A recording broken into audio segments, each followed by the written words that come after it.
नमस्कार साथियों, मेरा नाम है आर.के. सिंह। संस्कृति आईएएस यूट्यूब चैनल के प्लेसेस इन न्यूज सीरीज में आप सभी का स्वागत है। जैसा कि आप सभी जानते हैं कि हम अपने इस कार्यक्रम में चर्चा में रहने वाले प्लेसेस के बारे में मानचित्र के माध्यम से उन पर चर्चा करते हैं।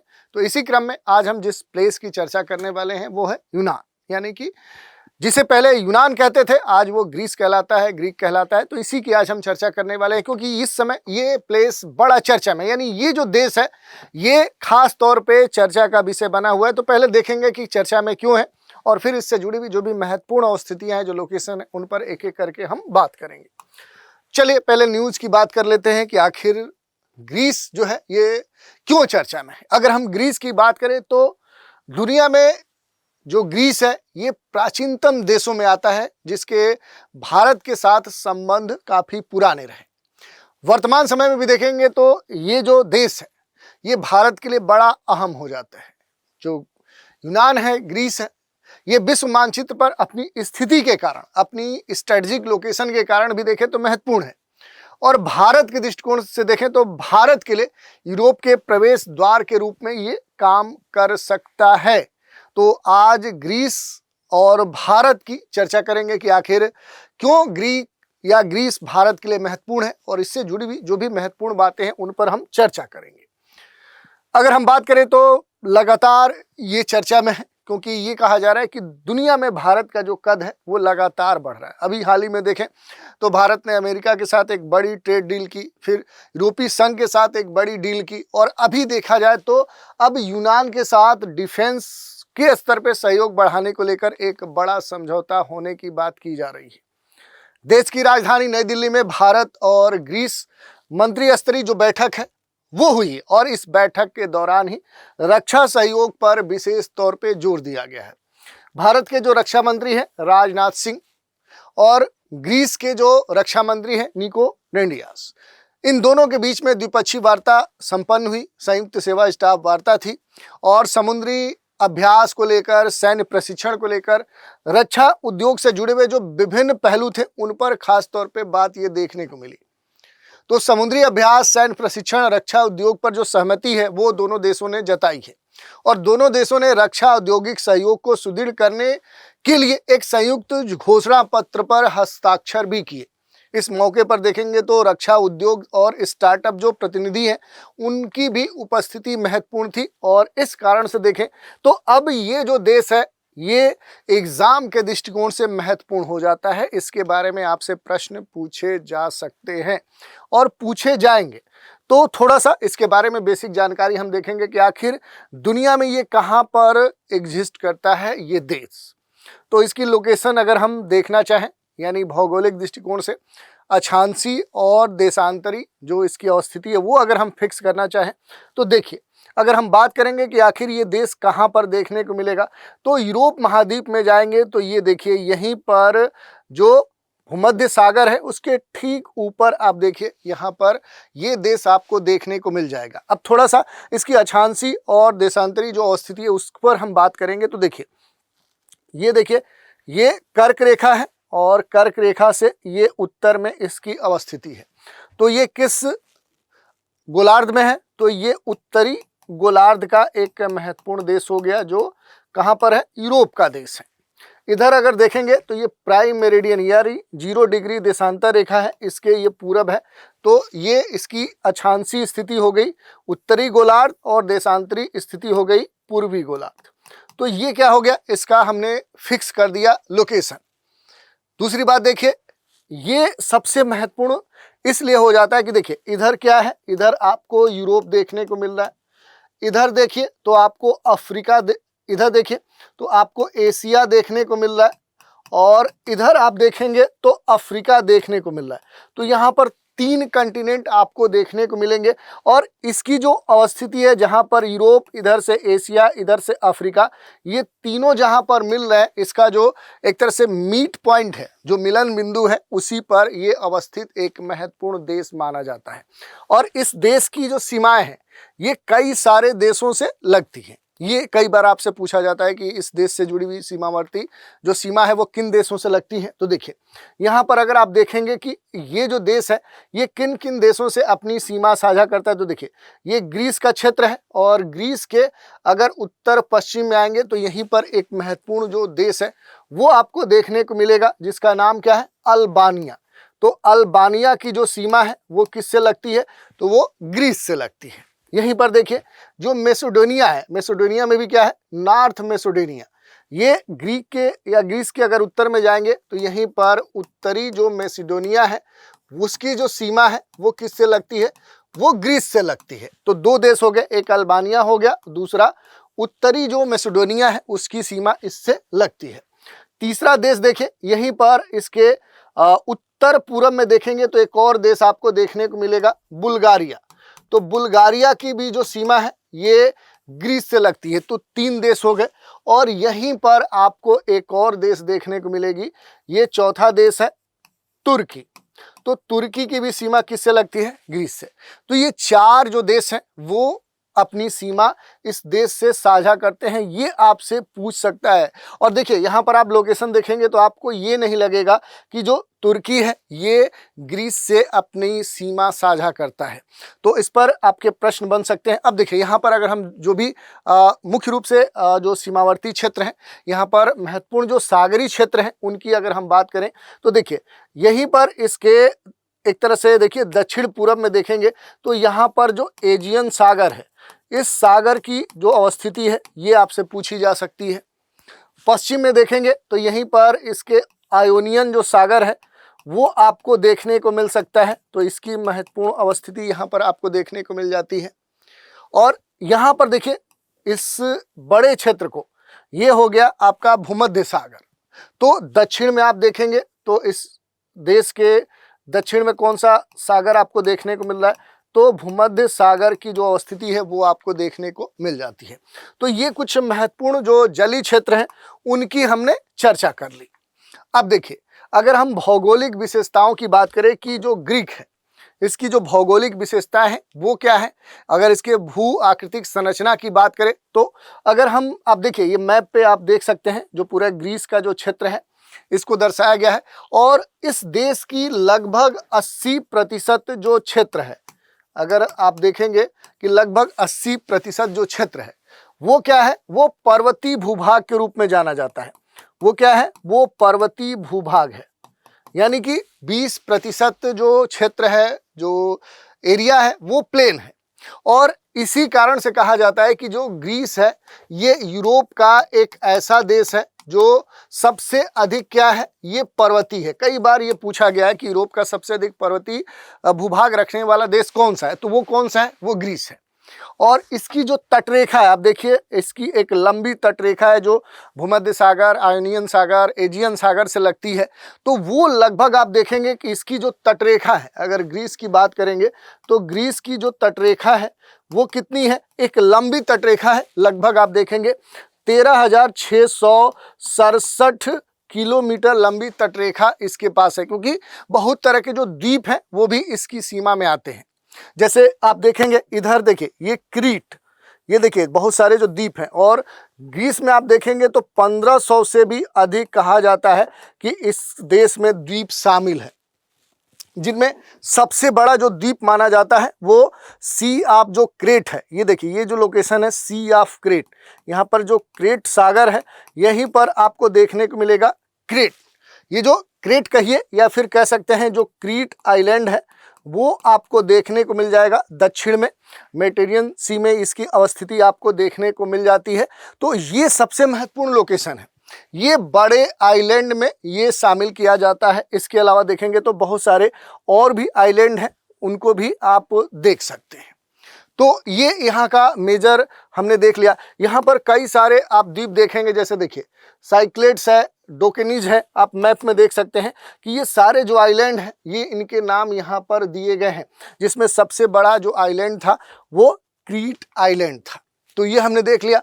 अब देखिए यहाँ पर अगर आएंगे तो कुछ महत्वपूर्ण जो पर्वत हैं उनकी अवस्थिति आपको देखनी है। कि कौन कौन से यहाँ पर पर्वत आपको देखने को मिल सकते हैं। तो देखिए यहाँ पर अगर आएंगे तो सबसे जो खास बात आपको देखने को मिलती है उसमें आप देखेंगे तो यहाँ पर सबसे महत्वपूर्ण तौर पे देखिए ये वाला जो क्षेत्र है, ये देखिए ऐसे एक पर्वत उत्तर से दक्षिण यहाँ पर फैले हुए आपको दिखेगा, जिसे क्या बोलते हैं, इसका जो नाम है पिंडस माउंटेन कहते हैं। ये क्या है, ये पिंडस पर्वत है जो उत्तर से दक्षिण आप देखेंगे कि इसका विस्तार आपको देखने को मिल जाएगा। इसका जो विकास है वो बड़ी बड़ी जो गहरी खाइयाँ हैं उनमें ये आपको देखने को मिलेगा। और ये जो पर्वत है इसका जो कह सकते हैं ये जो महत्वपूर्ण जो हिस्सा है ये दिनारिक जो आल्प्स है, अगर आप देखेंगे दिनारिक जो एल्प्स जो पर्वत है इसी पर्वत का एक भाग है, एक हिस्सा है यहाँ पर ग्रीस में फैला हुआ जो पिंडस पर्वत जिसकी हम बात कर रहे हैं। तो दिनारिक आल्प्स का ही क्या है, ये एक महत्वपूर्ण हिस्सा है। और इसमें अगर आप देखेंगे जो सबसे महत्वपूर्ण जो पीक्स है यानी सबसे ऊंचाई वाला जो क्षेत्र है उसकी अगर आप चर्चा करेंगे तो माउंट जो ओलंपस है उसी में इसका सबसे ऊंचा जो प्लेस है, सबसे ऊंचाई पर अवस्थित जो प्लेस है वो क्या है, माउंट ओलंपस है। यहाँ पर आप देखिए अगर आप देखेंगे तो जो सबसे ऊंचा वाला जो प्लेस है उसकी हम चर्चा कर लेते हैं। माउंट ओलंपस करके जो प्लेस है वो सबसे ऊंचाई वाला ये प्लेस है। इसकी जो ऊंचाई है ये 2918 मीटर बताई जाती है। यूनानी जो मिथक है उसमें देवता का इसे निवास क्षेत्र भी कहा जाता है। और यहाँ पर महत्वपूर्ण जो चट्टानी संरचनाएं हैं वो भी आपको देखने को मिल जाती है। और यहाँ पर देखिए एक और जो पर्वत है वो आपको यहाँ पर इसके उत्तरी क्षेत्र में देखने को मिलता है। यहाँ पर और क्लियर होगा, देखिए यहाँ पर ये देखिए ये वाला जो रोडोप जो माउंटेन पर्वतीय क्षेत्र है ये यहाँ पर आपको देखने को मिलता है। ये भी कई बार पूछा गया है, तो यहीं पर आपको एक और पर्वत उत्तर में देखने को मिलेगा, रोडोप जो माउंटेन है। ये सीधे आप देखेंगे इधर क्या है, ये कई बार पूछा गया कि ये जो पर्वत है किस देश में है और किस देश की सीमा से लगा हुआ है। तो यहाँ पर देखेंगे ये जो पर्वत है ये बुल्गारिया से क्या करता है, उसकी सीमा से सटा हुआ ये महत्वपूर्ण पर्वत आपको देखने को मिल जाता है। तो ये कुछ महत्वपूर्ण यहाँ के पर्वत हमने देखे, जिसमें हमने बोला कि पश्चिम भाग में पिंडस जो पर्वत है वो आपको देखने को मिलेगा, उत्तर से दक्षिण इसका फैलाव देखने को मिलता है। आल्प्स जो दिनारिक आल्प्स है उसी का ये हिस्सा है, अल्बानिया और मैसेडोनिया के दक्षिण में ये अवस्थित महत्वपूर्ण पर्वत है। ग्रीस का सबसे ऊंचा पर्वत माउंट ओलंपस है जिसकी ऊंचाई हमने दिखाई कि लगभग 2918 मीटर के आसपास है। और यहीं पर आप देखेंगे कि जो भी विशाल मेटियोरा जो चट्टानी संरचनाएं हैं वो भी आपको देखने को मिलती हैं। सुदूर में उत्तर में आप देखेंगे बुल्गारिया के पास रोडोप जो पर्वत है वो भी आपको देखने को मिल जाता है। इसके अलावा देखेंगे यहाँ पर 2-3 और चीज़ें हैं जो आप देख सकते हैं। यहाँ पर कुछ महत्वपूर्ण ज्वालामुखी क्षेत्र हैं, जैसे सेंटरोनी है, निसीरोस है, मिलोस है, कोस है, मेथाना है, लेकिन वर्तमान में इसमें से कोई भी क्या है एक्टिव पोजीशन में नहीं है। आप सभी जानते हैं कि जो ज्वालामुखी होते हैं कुछ या तो उद्गार होकर बंद हो जाते हैं और वो हमेशा के लिए बंद रहते हैं, कुछ वर्तमान में सक्रिय होते हैं और कुछ ऐसे होते हैं जो कभी भी एक्टिव नहीं हो सकते। तो इनमें से कोई भी एक्टिव नहीं है। अभी जो अंतिम बार विस्फोट यहाँ पर देखने को मिला था वो 87-88 में, और उससे पहले 1950 में यहाँ पर ज्वालामुखी जो विस्फोट है वो देखने को मिला था। लेकिन अगर ग्रीस की हम बात करेंगे तो यहाँ पर बहुत सारी जो नदियों का जाल है वो आपको देखने को मिल सकता है, क्योंकि अगर हम बात करेंगे, अगर ग्रीस की चर्चा हम कर रहे हैं तो यहाँ पर अधिकतर जो नदियाँ हैं वो आप देखिए साइज में वो छोटी हैं, यानी लंबाई उनकी छोटी है। ये नदियाँ ग्रीष्म ऋतु में क्या होती हैं कि भीषण गर्मी में ये सूख जाती हैं। फिर भी उल्लेखनीय जो नदियां हैं उसमें आप देखेंगे तो बड़ी बहुत सारी नदियां हैं, और मैरेत्सा, स्टोमा, इस तरह की जो नदियां हैं ये यहाँ की बड़ी नदियों में क्या की जाती हैं, शामिल की जाती हैं। थोड़ा सा मैप पर हम बात कर लेते हैं। जो भी यहाँ की महत्वपूर्ण नदियां हैं आप देख सकते हैं, इधर से आप देखिए जो भी महत्वपूर्ण नदियां हैं जिसमें कुछ प्रमुख नदियां हैं, कुछ छोटी नदियां हैं जो कह सकते हैं कि वो मौसमी नदियां हैं जो गर्मी में जैसा कि हमने बताया कि वो सूख जाती हैं। उनमें अगर आप नाम देखेंगे तो प्रमुख नदियों में अचेलुसू है या एब्रोस है, पिनियोस है, कुछ अन्य जो छोटी नदियां हैं, वर्दार है, ये सारी नदियां हैं। इसके अलावा अगर आप देखेंगे तो ग्रीस में कुछ महत्वपूर्ण जो झील है वो आपसे पूछे जा सकते हैं कि ट्रिकोनिस है, थोड़ा सा जब मैप को आप और जूम करेंगे तो ये सारे जो झील्स हैं ये आपको देखने को मिल जाएंगे। वोल्बी है, इसके अलावा बड़े आकार के झीलों में देखेंगे तो ट्रिकोनिस है, वेगोरिटिस और वोल्बी जो है ये कुछ बड़ी झीलें हैं, यहाँ की ग्रीस की बड़ी झीलें हैं। अगर थोड़ा सा हम जलवायु की बात कर लें कि जो ग्रीस है यहाँ का जलवायु कैसा आपको देखने को मिलता है, तो मेजर तौर पे देखेंगे भूमध्य सागरी जो जलवायु है, क्योंकि भूमध्य सागर के ठीक उत्तर में इसकी अवस्थिति है। और गर्मी में आप देखेंगे कि गर्म और शुष्क मौसम देखने को मिलता है। विंटर में हल्की और आर्द्र जो मौसम है वो यहाँ पर देखने को मिलेगा।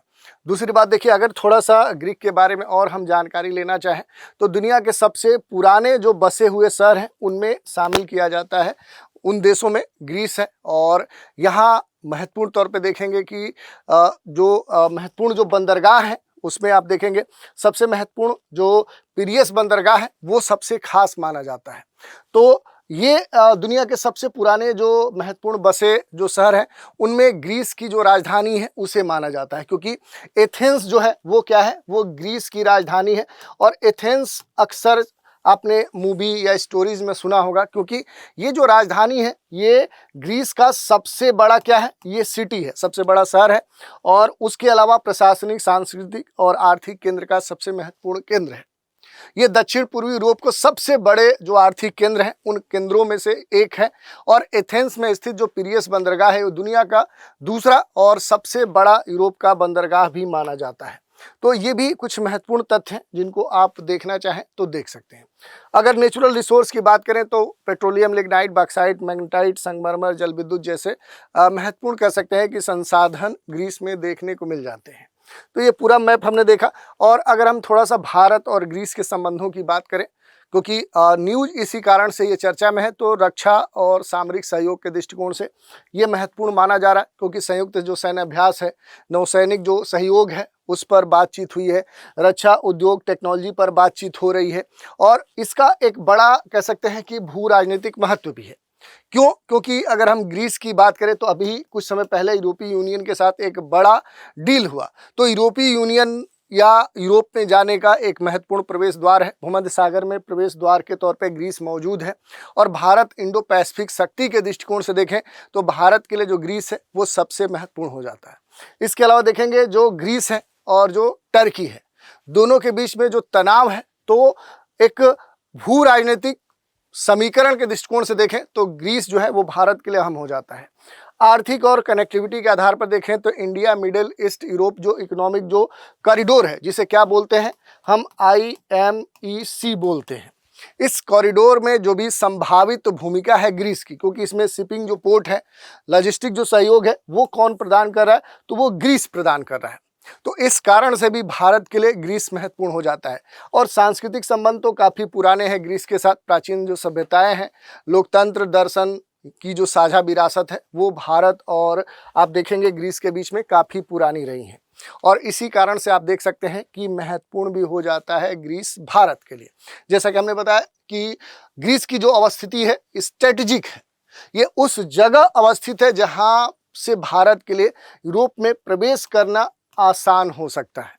जैसे हमने बताया कि जो भी भारत मध्य पूर्व जो यूरोप आर्थिक गलियारा है उस कॉरिडोर में भारत भी शामिल है, जिसके तहत देखें तो भारत के लिए एक महत्वपूर्ण जो ठहराव बिंदु है वो ग्रीस बन सकता है। इसके अलावा जो भी यूरोपीय संघ है, यूरोपीय संघ से जो मजबूत संबंध है वो बनाने के दृष्टिकोण से देखें तो ग्रीस भी क्या है, यूरोपीय संघ का एक प्रभावी सदस्य है। और ऐसे में ग्रीस ने भारत यूरोपीय संघ सामरिक जो साझेदारी है उसको गहरा करने और भारत यूरोपीय संघ के जो संपर्क है, जो साझेदारी है, उसके क्रियान्वयन में मिलकर भारत के साथ काम करने का वादा भी किया है। इसके अलावा ग्रीस ने भारत यूरोपीय संघ जो मुक्त व्यापार समझौता है उसके लिए चल रही जो भी वार्ता है उसके प्रति अपना जो समर्थन है वो भी प्रदान किया है। तो ओवरऑल हम कह सकते हैं कि भारत ग्रीस जो संबंध है ये केवल द्विपक्षीय मुद्दों तक सीमित नहीं है, बल्कि भारत यूरोपीय यूनियन, रणनीतिक साझेदारी, इंडो मेडिटेरेनियन सहयोग, वैश्विक जो शक्ति संतुलन है उसके संदर्भ में भी भारत के लिए अत्यंत महत्वपूर्ण हो जाता है। तो आने वाले समय में जो भी रक्षा, समुद्री जो सुरक्षा है, जो कनेक्टिविटी है, उसके साझेदार के रूप में भारत के लिए देखें तो जो ग्रीस है वो सबसे महत्वपूर्ण हो जाता है। तो ये पूरा टॉपिक हमने देखा। इसी टॉपिक पर एक प्रश्न देखते हैं। प्रश्न है, ग्रीस की भौगोलिक स्थिति के संदर्भ में निम्नलिखित कथनों पर विचार कीजिए। पहला स्टेटमेंट है, ग्रीस बाल्कन प्रायद्वीप के दक्षिण सिरे पर स्थित है। ग्रीस यूरोप, एशिया, अफ्रीका के संगम क्षेत्र के निकट है। ग्रीस पूरी तरह से भूमध्य रेखा के दक्षिण में स्थित है। ये 3 कथन दिए गए हैं। पूछा जा रहा है कि सही कथन चुनिए। विकल्प है केवल 1 और 2, केवल 2 और 3, केवल 1 और 3 और 1, 2 और 3। तो इस तरह से आज के एपिसोड में हमने ग्रीस की चर्चा कर ली। अगले एपिसोड में एक और प्लेस की चर्चा लेकर आपसे रूबरू होंगे। तो आज इतना ही, इजाजत दीजिए। Thank you.